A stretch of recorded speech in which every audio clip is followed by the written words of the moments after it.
સત્સંગમાં દાસપણું જોઈને શ્રીજનોનો સત્સંગ નક્કી કરતા.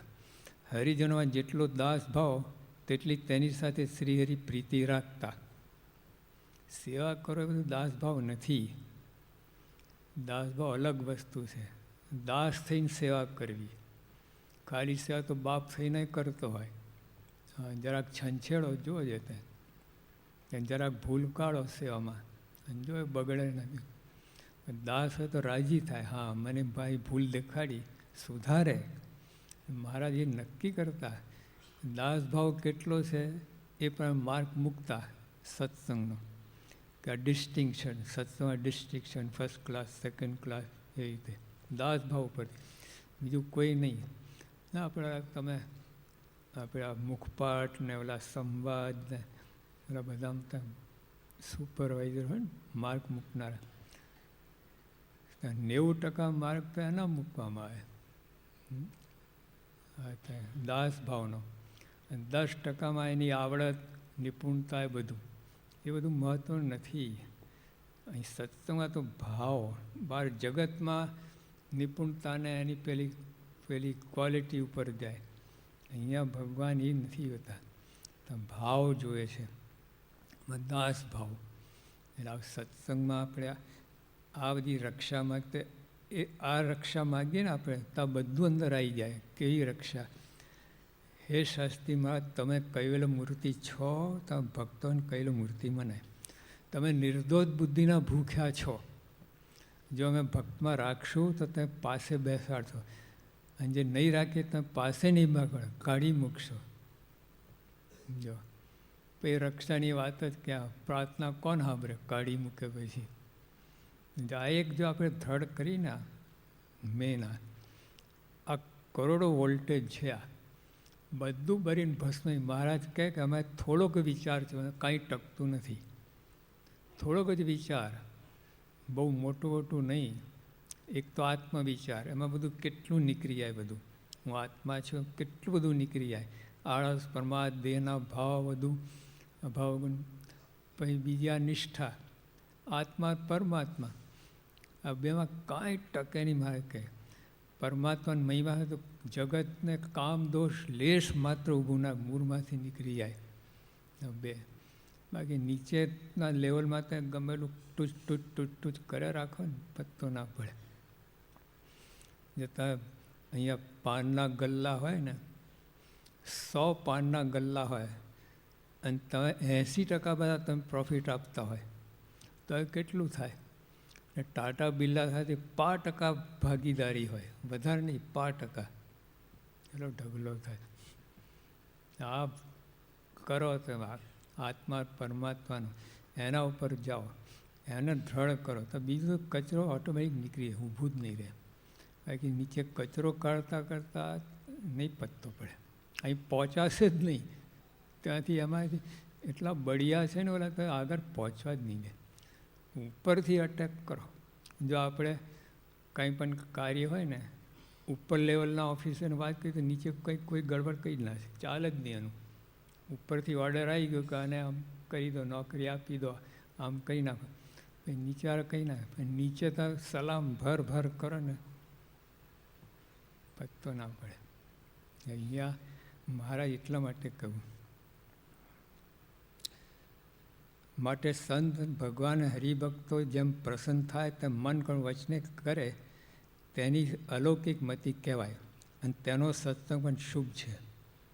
વિચાર કર, આ સત્સંગ જ પહેલાં કંઈ ક્વોલિટી કેવી છે? તો સત્સંગની ક્વોલિટી તો જો આ હોય ને તો ક્વોલિટી સુપર ક્વોલિટી. શું કહે છે?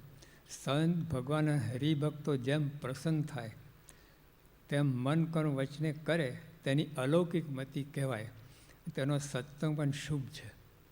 આ લોકો આ જ કર્યું છે. આપણે પ્રમુખ સાહેબ યોગી આ હરિભક્તોને રાજી રાખ્યા છે. આપણને લાગે હરિભક્તો એમને રાજી કરે છે. ના, સોરી, એ આપણને રાજી કરે છે. દેખાય છે ઓલું, એટલે હરિભગત નહીં. સ્વામી ગુણાતીન સ્વામી મંદિરની બાજુમાં રહેતો હતા, લેતી જા કે સ્વામી કહેલા તું બહેરાન મારે કે ના, એ મને મારે છે. કે તું આવું કે આવું બોલવું પડે. એટલે અહીંયા એવું છે, સ્વામી આપણને રાજી રાખે ને આપણે કહીએ આપણે એમને રાજી કરીએ છીએ. હા ઊંધું છે. એ આપણને રાજી રાખે છે, ભાઈ જોજો તપાસ કરી ખબર પડશે. હા, આપણું જરાય મરોડી શકે જ નહીં. સ્વામી બાબા પ્રમુખ સાહેબ બોરીવલીમ પધરામણી કરતા હતા ત્યાં કાર્યક્રમ પ્રમાણે. અને ત્યાં 2-3 દિવસ પછી એક હરિભક્ત વડોદરા હતા. અને સ્વામીને કહ્યું કે સ્વામી મારા દીકરાનું લગ્ન થાય આવવું જ પડશે. સીધી આવવું જ પડશે, સમય છે, આમ છે, અગવડ તમે આવી શકો એવું વાત નહીં, આવવું જ પડશે. નહીં ચાલે તો બધા પ્રોગ્રામ મૂકીને આવવું જ પડશે. સ્વામી ગયા 1 દિવસ માટે. ઓફિસ પધરામણી કરી, રાતની ટ્રેન પકડી, સવાર પહોંચ્યા ત્યાં દુકાન, સાંજે ટ્રેન પર પાછા પધરામણી શરૂ કરી. 1 દિવસમાં મુંબઈથી અહીંયા કોણ કોને રાજી કરે છે. આપણને લાગે કે હો બાપાને કેટલો રાજીપો, આના માટે ઠેઠ મુંબઈથી આવ્યા, દેખાય કેવું, કેટલો રાજીપો લીધો હશે ત્યાં બાપા એના પ્રસંગમાં આવ્યા. આવું છે બધું.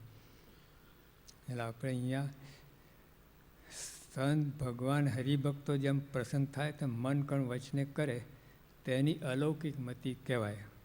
અને તેનો સત્સંગ પણ શુભ છે. જેને ભગવાનનો યથાર્થ નિશ્ચય થયો તે જેને માઇક જેવા દિશે છે તો તેને અમાઇક જાણવા.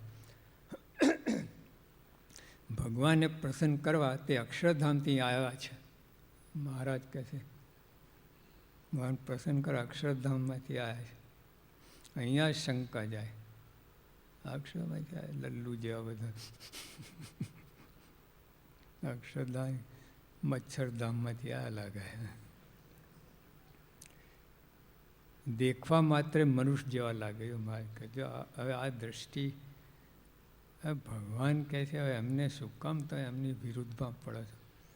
ભગવાન બોલી નોટમાં સિક્કો વાગે ને, કાગળનો ટુકડો 1000ની નોટ થઈ જાય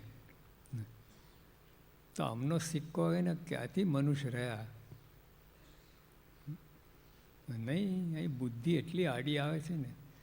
એટલે ઉદ્ધવજી માગ્યું, મહારાજ મને વૃક્ષવેલનો અવતાર આપો, જ્યાં ગોપીન ચરણ વૃત્તિ હોય ત્યાં બુદ્ધિ દખલ કરે ને ચરણ પડ્યા કરે. આપણે આ દખલ આ થાય છે આ બધું. એટલે આ સમજ આવી જાય ને તો સત્સંગનું રહસ્ય આવી ગયું, સાર આવી ગયું. અને પછી કોઈ દિવસ દેશકાળ ના લાગે ને આ વાત હાથમાં આવી જાય. બાકી બીજી બધી ગમે સમજણ હશે, બધું હશે, જ્ઞાન ધ્યાન બધું કાંઈ કામમાં નથી આવતું. બોલો, એક જરાક એક માન અપમાન થયું ને એવો પાછો પડી જાય ને સત્સંગ નીકળી પણ જાય. કારણ નીકળે નહીં તો નિષ્ક્રિય તો થઈ જાય. બોલો લખવો થાય ને જેમ થઈ જાય ને એવું થઈ જાય. હા,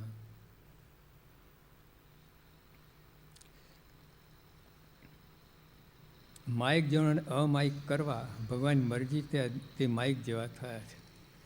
આ બધું ભગવાન આખું માસ્ટર પ્લાન છે. કેટલા પરોતભાઈ ને ગુરુબા બધા મનુષ્ય જેવા દેખાય. ખેડૂત હવે પરોતભાઈ જ્યારે સભામાં બધા આમ કરે, પરસેવો ને બધું હોય, દુર્ગંધ મારે, જાડા કપડાં, એટલે દેખવામાં તો મનુષ્ય જેવા દેખાય. કેવી અલૌકિક સ્થિતિ. બ્રહ્માંડ સ્વામી, મુક્તાન સ્વામી મારે કે તમે તો ગુણ બુદ્ધિ આ ખરેખર આમાં તો આ છે. મારા વાત તે વખતે કેટલાને સમજાઈ હશે. બોલો કેટલાને સમજાઈ હશે. વળી બહારની મોટપથી જ આપણે છવાઈ જઈએ. મારે અસલી તો આ છે બધું. સંત હરિભક્તને દિવ્ય દેખે પણ મનુષ્યમાં એવા હરિજન વિરલ હોય છે. જો આ કેવી વાત કરી, આ બુદ્ધિમાં બેસે એવું જ નથી. સંત હરિભક્તને દિવ્ય જુએ, સંત હરિભક્તને દિવ્ય દેખે પણ મનુષ્ય ભાવ ના આવે તો એવા હરિજન વિરલ હોય છે. વિરલા કયા? બધાને દીવ ભાવ કે મનુષ્ય ભાવ ના આવે એ વિરલો છે. આપણે એમ માનીએ કે લાચાર છે, લાચાર છે. એનો સંગ કરવો. જો કોનો સંગ કરવો? જે સંત હરિભક્તને દિવ્ય જોતો હોય મનુભાવના, એનો સંગ કરવો. મનુભાવ રહે તેટલું વિઘ્ન છે. આવા મનુભાવ કાઢી નાખે. બીજા મનુભાવ લાવે તમને. સ્વામીની વાતમાં છે કે એકનો સંગ કરે, આ જન્મે એકાંતિક 100 જન્મ લેવા પડે. કેમ? મનુભાવ લાવી દીધો એને ઊંધા. અને 100 જન્મે એકાંતિક, આ જન્મે એકાંતિક થાય, બધા દીવભાવ લાવી દે. આટલું જ મહારાજ આવી જ વાત કરે છે. મનુભાવ રહે તેટલું વિઘ્ન છે. મનુભાવ આવે પછી ધ્રોહ થાય, પછી સત્સંગી દૂર થઈ જાય. પરસ્પર મન મળેલા રહે તે પડે નહીં. પરસ્પર મન ક્યારે મળેલા રહે? દીવભાવ હોય તો. હા, બસ સગાવાલાને કેવું હોય છે બધા, મન મળેલું હોય, ગમે એમ હોય ને થોડીક કુસ્તિકા, પણ છેવટે ત્રીજો કોઈ આવે તો બતાવી દે તમારે. એટલે ટૂંકમાં સત્સંગની આ વાત છે. આ લોકો એ રીતે વર્તે છે, આ લોકો એવું ભાવ છે, એ એમાં આપણે ઘૂસી જઈએ ને, જંબુરિયા બનીએ એમના, જંબુરિયા. એટલે જેમ એ બધાને દિવ્ય જોઈ શકે એમ આપણે દિવ્ય જોતા થઈ જઈએ બધાને, એ જંબુરીઓ કહેવાય, વિરલો કહેવાય, મુક્ત કહેવાય, દાસ કહેવાય. તો આ બધું હાથમાં ના આવે તો છે. સત્સંગ કંઈ કરો છો, ફળ તો મળવાનું છે. જોઈએ એવું ના મળે. આ પુરુષ જે આપણે મળ્યા છે એને અનુરૂપ આપણું ઘડતર ના થાય. તો આઇન્સ્ટીન જેવો ટ્યુટર હોય અને તો નપાસ થતો શું કરે છે? આઇન્સ્ટીન આપ ટ્યુશન લેતો હોય છતાં નપાસ થાય તો શું કરે? હજામત કરે કે શું કરે? એવું થાય ને. તો આવા ભગવાન સંત આપણે દાસ ભાવ ના આવે, દીવ ભાવ ના આવે, નિર્દોષ ભાવ ના આવે તો શું કરો? તો એમની આબરૂનો પ્રશ્ન છે. તો જે આપણે સત્સંગમાં આજની રક્ષાનો દિવસ છે, આ રક્ષા માગો. એ મહારાજ બધા નિર્દોષ ભાવ રહે, દીવ ભાવ રહે, બધાને મહિમા સમજાય, કોઈ મનુષ્ય ભાવ ના આવે. એ આ માગો, આ રક્ષા માગો. આ બધું માયાનો આ જ છે. માયાને લીધે આ બધું દીવભાવ રહેતો નથી, મનુભાવ આવી જાય છે. એમનામાં આવી જાય તો ભક્તો તો આવે ક્યાં, એમનામાં જ આવી જાય. એટલે આ બધું આપણે અહીંથી જ બ્રેક મારો, અહીંથી બધું ભાવ ગુણ ના આવે એ રક્ષા કરો, અને મહિમા સમજાય, ગુણ ગાય, આ રક્ષા માગો. કામ ક્રોધ થકી રક્ષા માગો. આ બધું આપણે કરીએ. અને આ ખરું આ છે ને, આ સત્સંગ એવો છે ને, આ તો રોજ માગવાનું, ખાલી આજે નહીં. સહજાનંદ સ્વામી મહારાજની જય.